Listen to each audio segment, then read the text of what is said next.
Today I'll provide a brief overview of currently where we stand as far as cases. So as you know, and as you've probably seen in the media, our case rate is certainly increasing day over day. Our hospitalizations are increasing day over day. Within Ballad Health, we currently have 29 patients today that have COVID that are receiving care in our facilities. As you know, if you've been following the numbers, that's an increase from yesterday.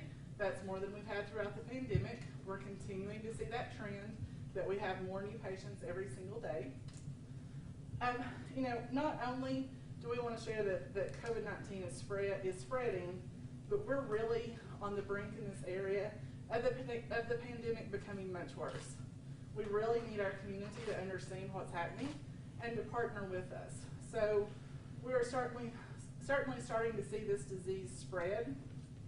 It's spreading rapidly, and it's spreading in various groups. It's no longer clusters. It's no longer large certain groups that we can identify and limit that. We are seeing lots of community spread, various avenues, various groups. There's a risk of COVID anywhere you go at this point.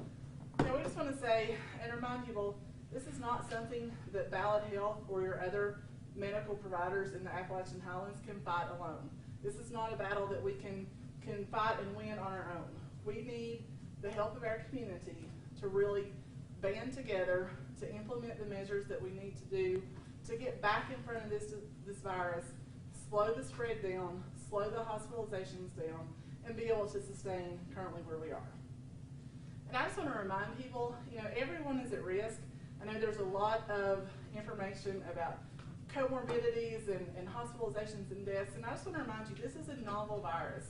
We certainly do not know how it's going to affect every single individual. We're seeing vast array of symptoms and disease processes, so please do not get comfortable in the fact that you're young and healthy. We're seeing those people be affected just as much as those with comorbidities.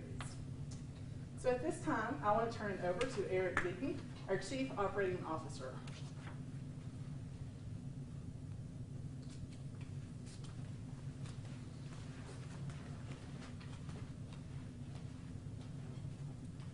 Good morning. Thank you, Jamie. I appreciate that introduction. I do appreciate the media being here, being a part of helping us spread the word around the coronavirus.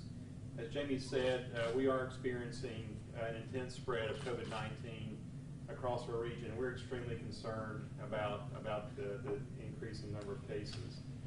In the last several days, it's really we have marked the highest number of cases that we've had so far across the Appalachian Highlands. As a matter of fact, our COVID-19 inpatients are doubling about every week now. We started off a few weeks ago at 3, we've gone to 6, and as Jamie said, now we're up to 29 inpatients. If this continues to spread at the rate it is today, we'll have well over 100 patients in-house that have COVID-19 as inpatients across our system, which continues to stress the system greatly. And contrary to earlier reports about the assumptions of this disease, hospitalizations are not just for the elderly. It's actually ranging for people that are pediatric patients all the way to the elderly. So we're seeing people across a wide range of ages that are contracting COVID-19 and being hospitalized for it. Our average age is around 60 years old. I'm closer to that than I used to be, and of course it concerns me and many of us because it's not just an older or an elderly person's issue. The other issue we have there is that if a young person contracts COVID-19 and then has interaction with someone who is more immune compromised or is older, then they could have much worse outcomes. In these cases, we're seeing all types of people who have traveled are getting COVID-19. There are college students that have traveled and come back to our region. We're seeing COVID-19 in our businesses of every size, large businesses, smaller businesses. We're seeing large gatherings where people the spread is happening. It's happening. We've seen a number of churches that are starting to see spread across our region now. This happens in athletes, non-athletes. We're seeing a fairly large number also start to spread in restaurant workers today. So obviously we're concerned as we see this spread continue to increase across our region. We're also witnessing a lot of increase in unknown sources. So that means we have a fair amount of community spread today that's a result of just it being in the community, not where someone traveled outside the region and brought it back, but it's being contracted within our community every day. Some people with COVID-19 are completely asymptomatic. They have no symptoms whatsoever, and so they can actually be spreading the disease without even knowing that they're doing that, especially someone that is not wearing a mask. They can easily spread it. And the incubation period for COVID-19 can be up to 2 weeks, so you could actually have COVID-19 for 2 weeks and not even know that you have it, and without any symptoms of be spreading it. Of course, that creates the risk of more spread, and then at that time we start to see hospitalizations start to happen. So as we see the number of cases today grow, we may not actually see those patients become hospitalized for 2 to 3 weeks down the road. This means that our data reflects things that are happening well beforehand. So again, you may see the numbers go up, and you hear that the hospitalizations are not that great, but as our numbers continue to climb, we'll have more and more hospitalizations in the future. This data is very real, it's very alarming, and we need everyone, regardless of how you feel about this, whether you support it or not, it's really important that you wear a mask and that you physically social distance and that you're very vigilant about hand hygiene, washing your hands, using hand sanitizer appropriately, and ignoring these warning signs, ignoring what's happening, and acting like you're not going to be impacted by it is not going to make it go away. It's only going to make it worse for our community. So we need everyone to heed the warnings and really do everything they can to protect each other. As we said before, when I wear my mask, it protects you, and when you wear your mask, it protects me. So that's very important that we think about that. If we do see the trajectory of cases continue to rise in our region, we will have to, as a health system, start looking at how do we create capacity again. As we did before, you remember we stopped all elective surgical cases and procedures across the system in order to create capacity for beds and for staffing. And we were heading in that same trajectory if we continue seeing a rise in cases happen. We will also have to reconsider our restrictions around visitation to our patients. As we have more people visiting the hospitals that could potentially have COVID-19, it increases the potential spread not only to our patients but also to our team members.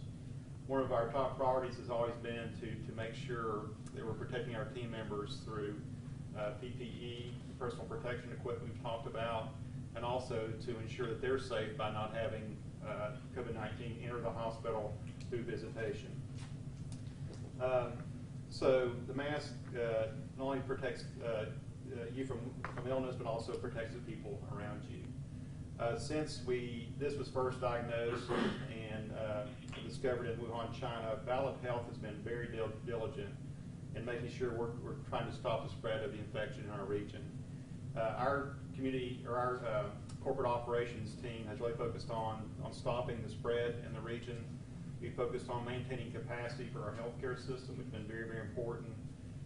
We want to keep our team members safe. That's been the third major focus area. And the fourth is really reducing the mortality and morbidity of COVID-19 across our region. And we continue to be focused on those areas.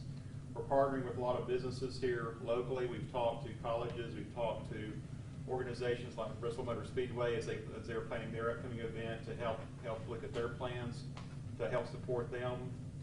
We'll be providing masks for the upcoming race, and really helping support not only the Bristol Motor Speedway but other businesses around the region. As they reached out to us to ask how they can become safer, we're happy to help and continue to do that moving forward.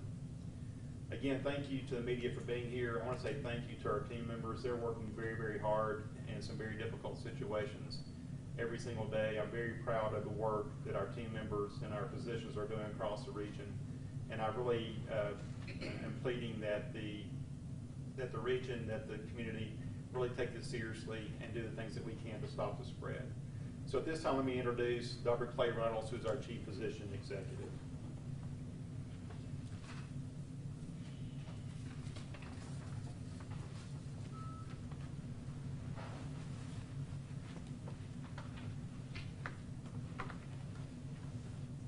Thanks, Eric, and thanks to the media. As Eric just discussed, we are seeing a rapid and drastic increase in our COVID-19 infections across the region. We estimate that about 5 to 10% of those infections will eventually lead to hospitalization. And as Eric said, sometimes that's a week or 2 weeks after the initial infection. With the steep increases in COVID-19 infections, Ballard's hospitals are concerned about resource availability and becoming overwhelmed with the number of cases that we receive. We've seen this happen in places like Texas, Florida, and New York, and it continues to be a concern for us in the Appalachian Highlands. Currently, the JCMC COVID-19 unit is at capacity, but we have the ability to create more capacity and dedicate more staff and resources to meet the needs. However, again, we continue to be concerned as the infections grow that, like any health system, we could become overwhelmed. We do have a plan to manage this number of infections that are currently coming in, and we review the data daily and adjust our resources as needed. As we look toward the fall and the flu season, the upcoming flu season, there is concern that the resource needs could become even more dire for the health system. As we know, during the flu season, frequently we have an increase in the number of hospitalizations related to complications of the flu. As that resource need increases, if COVID-19 continues to be an issue into the fall, which we expect it to be, it could be a very difficult fall, winter. Steps need to be taken now, and I'd like to build on what Jamie said about the importance of wearing a mask. Data from the CDC supports mask wearing, particularly in closed environments, as an effective tool to prevent the spread of COVID-19. We believe in masks so strongly that every team member, physician, and visitor to our facilities, as well as our patients, wear masks at all times. However, I'd like to reiterate that you are safe with us. You're safe at home, but you're also safe with us. If you need to go to the emergency department because of emergency symptoms, chest pain, shortness of breath, stroke symptoms, please do not delay that, because the outcomes from that can be as severe or more severe than a COVID infection. It's important to remember also about your routine care, that you schedule your appointments. If you've missed appointments, make sure you schedule those appointments either live or through our telehealth program. At this point, I'd like to open it up for questions. We have some reporters on the phone, but we'll go ahead and open it up to the folks in the room first. So if you guys want to go ahead and ask any questions you may have. David? You mentioned providing support to Bristol Motor Speedway for the race next week. In light of the kind of increasing cases we've been seeing, what do you think about the decision to hold the race, period? Eric, I don't know if you want to handle that. Sure.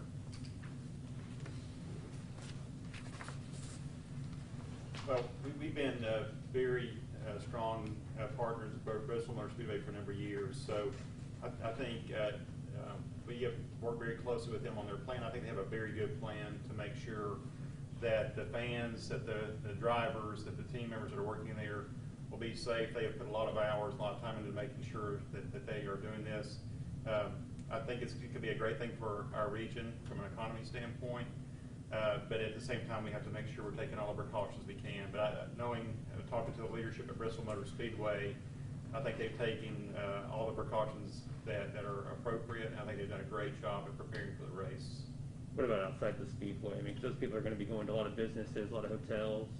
Yeah, I think Jamie said this earlier. This is not a battle that we fight, within the healthcare system. It's really every business, every individual has to be diligent about this. So I would ask businesses, as they see new people coming into our region, which we welcome, we love to have people come here, but at the same time we have to be very careful that we're protecting them and protecting the people in the region, that as COVID could come into the region by someone bringing it here.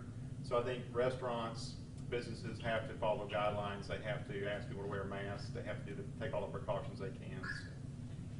You've talked about concerns with hospital capacity. Are we Right. at the point where patients are having to be diverted to maybe other hospitals in order to give these patients the proper care they need? Well, let me explain. So when we look at the number of COVID beds that we have across the system, we have many of our facilities have the ability to care for COVID patients.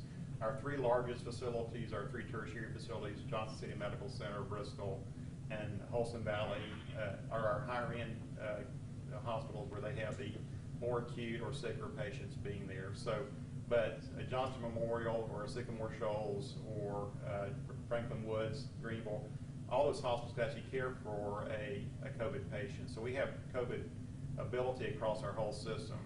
As they get sicker and sicker and maybe need to be in either the intensive care unit or on a ventilator for a higher type of management of care, then they would typically go to our higher end tertiary hospitals. So we have capacity across the system today to care for the number of patients that we're seeing. As I said earlier, as that continues to rise and we see more and more inpatients, we will have to start to decide on how do we create capacity. And that's typically, as we've done before, is reducing the elective type of procedures that we have. You guys talked before about your capacity. You had about 200, I think, was Right. the number of COVID beds. Can you talk about how sick these patients are? Do you have a lot of patients in ICU? Kind of what's the range there? Yeah, I think that we have 29 in house and maybe a dozen are in the ICU today. Jamie, do you remember the number that we have? No. Something like that. We do have ventilator capacity today. We feel good about that. ICU capacity. One thing that creates, again, because of procedures that we do, surgeries and things like that, where patients need to go to the ICU for recovery, it does limit some of our ICU capacity that happens there. And so that's where we create the capacity, is by eliminating some of those things. But today, we do have capacity, but as I said earlier, if they keep doubling like they have been over the next few weeks, that capacity could shrink very quickly. This is to kind of build on his question down there, but with the race coming here next week, a lot of the people that could potentially be coming would be coming from Charlotte because they were given first dibs on the tickets, and that's a very high-risk area. I mean, is there not? This could be the biggest sporting event we've seen as far as crowd goes since this whole thing started. Yeah, I think it's one of the biggest sporting events in the country since COVID-19 started. But again, we've read the plan and we've discussed the plan with the leadership at Bristol Motor Speedway. Feel very good about the plan that they've developed. They've been very diligent about it, working with NASCAR to make sure it's a very safe environment. I know they're spacing people in the seats. They're requiring masks in the common areas. I know that they will try and enforce that. We provide care centers throughout the speedway for any help that a fan may need. And in the infield, we will be taking all those precautions. If a fan comes to our care center for care, we'll require that they have a mask, they wear a mask during that treatment period. So again, you can't dictate what people do outside of the speedway, just like we can't do that today when people are in the community. People have to start taking responsibility for themselves outside of our organizations, and individually decide that they're going to do the right thing to socially distance, wear a mask, and those types of things. You mentioned the possibility of maybe having to go back and reinforce some visitor restrictions. Right. And maybe postpone elective surgeries again. But how close are we to actually having to do that? Is there a certain quantity of cases that it would take for you guys to make that decision? No, there's not really a specific number, because the number, again, it really depends on the acuity of the patient. So if you have more acute patients, obviously you have fewer intensive care beds available. So that creates the ability to need more capacity, or you lose more intensive care beds that you need. So it's really hard to tell you what number that is, because it really depends on the mix of patients that we have that are out there. Again, if we continue to double, though, like we are, I would say in a few weeks we can get there. That's why people need to take action now and really help us to protect the whole region here and protect each other. Another concern that we have is this is August, or this is July, and as we get into August, September, as school starts back, and then as we get into the flu season, that could be additional stress on our system that we're concerned about if people don't act now and start trying to help protect each other in our region. other questions in the room? Is it a risk right now to go back to in-person school? Is there a significant risk to that? Do we think that's still going to be possible with the trends we're seeing? Well, I'm not sure I'm the right person to answer that question. I think that the schools are very, and the local health departments are working very closely with the schools to make sure they can do what they can to protect the spread. I do believe children need to go to school. I think it's important for them, for their well-being. But I think that the school systems are working very hard to make sure they're going to help protect children as they go back, and they're going to do a lot of the things that we're talking about. So I think that's more of a decision that the local school systems have to make in conjunction with the health department. Obviously, we're here as the healthcare system to help provide support and provide guidance on how we can better social distance and those types of things. You might have already mentioned this. Can you clarify how many COVID-dedicated beds Ballad currently has? Well, again, before we brought elective cases back, we had around 200 to 250 beds that we could provide. We're probably about half of that today. And again, it just varies on the number of patients that we have in-house at any given time. So we're probably 100 to 125 that we could stand up today. But again, if you see how that doubling happens within a month, you could be at capacity with those beds. Yeah. I think earlier you may have mentioned a spread among restaurant workers. Is that local to this region? I think that's here. It's kind of everywhere. We're seeing it's not just restaurant workers, but it's every walk of life that we're seeing. Every occupation is starting to see that. So it's not just confined to mostly restaurant workers. It's happening in just about every occupation today. All right, we'll go ahead and open it up to the reporters on the line. Richard Lovett with Cumulus. Richard, do you have any questions? Yes, I have one. Eric, I guess that you can address this, or maybe Jamie. With the numbers of COVID-19 patients increasing in the Tri-Cities at your facilities, how are you all as far as supplies go? PPE, other supplies, how's the chain holding up with this increase? Hey, Rick, yeah, actually I talked to our supply chain leader earlier today, and we're in good shape with all the PPE that we need. Obviously, one thing that we just started doing as an extra precaution is asking and providing support for our team members who are in direct patient care to wear face shields. Primarily they were wearing masks and using face shields as they were doing certain procedures, but we're asking that face shields are being worn. That's just an extra level of precaution and the extra layer of safety that we're asking and we're providing to our team members. But we feel really good about PPE still. We have an excellent supply chain that's working on that and providing a great support. All right, Richard, anything else? Yeah, just one follow-up on the race, the All-Star race coming to Bristol. Can you reiterate again how important it is for folks to take this seriously? You know, obviously the precautions are in place inside the track, but when they get out in the community, you again stressed how important it is for folks to get by in terms of trying to protect themselves and others. Yeah, Richard, we're a very welcoming community. It's a great place to visit and come to. So, but I would ask as people come into our community that they really do think about the Appalachian Highlands region here and the things that are important to us to stay safe. And so I would ask visitors as they come in, just take the precautions that you would in your own home, and that is in your own region, and that's to wear masks appropriately. Try and limit large gatherings of people close together without wearing a mask. Use hand hygiene, social distance appropriately, and I think we can do it safely. We just need everyone to kind of work together on making sure that this happens. Okay, thanks. Thank you. Thanks, Richard. Richard Rourke with the Irwin Record. Are you still on the line, Richard? Yeah. I just have one question. As far as having the 29 patients right now that you're treating, how many beds are available right now? Well, again, as I said earlier, the number of COVID beds for us as of right now is around 100 to 125, just depending on the acuity of the patient. And again, that can increase as we create capacity within the system. Okay, thank you. That's all I had. Thank you. Eugenia with Estes with the Greenville Sun. Eugenia, do you have any questions?